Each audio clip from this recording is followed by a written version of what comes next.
Although we are usually programmed, and I'll talk about programmed, it's neuro-linguistic programming, right? The word programming is actually an apt usage of the word.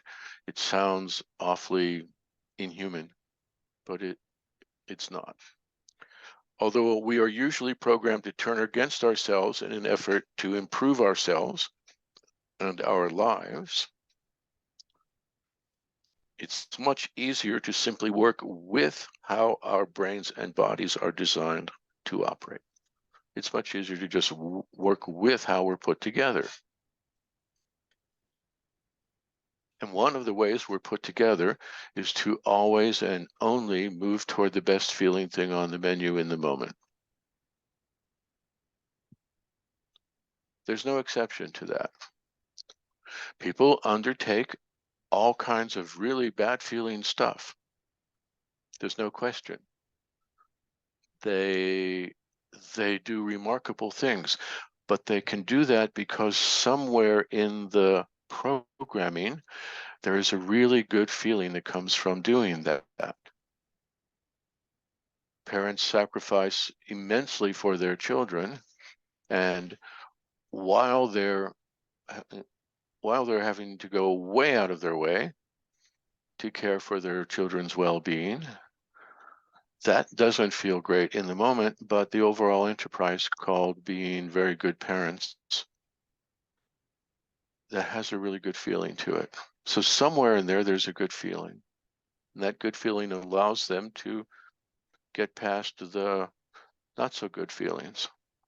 The parents who don't have a frame in which raising their children really wonderfully as best they can, they don't have the overarching sense of positive, then they spend their lives complaining about how they used to be really happy until they had children, right? Which is really tragic.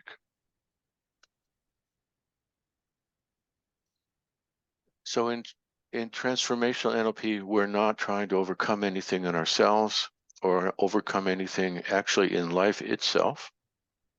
What we are wanting is to arrange things so that our creativity and the intention, and if I can even use the word love that we want to bring to ourselves and into the world, can flow correctly and properly. Does that let us leap tall buildings in a single bound?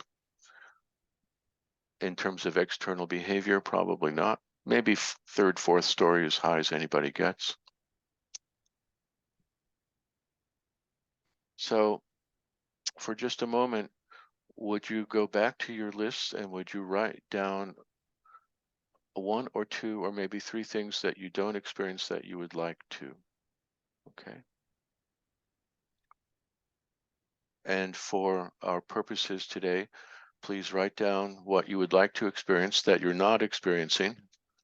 Write down what you would like to experience, just a few words, just a bullet point, and separate what you want to experience from all of those complicated analyses you've done about what's possible for you. Just write down what you would like.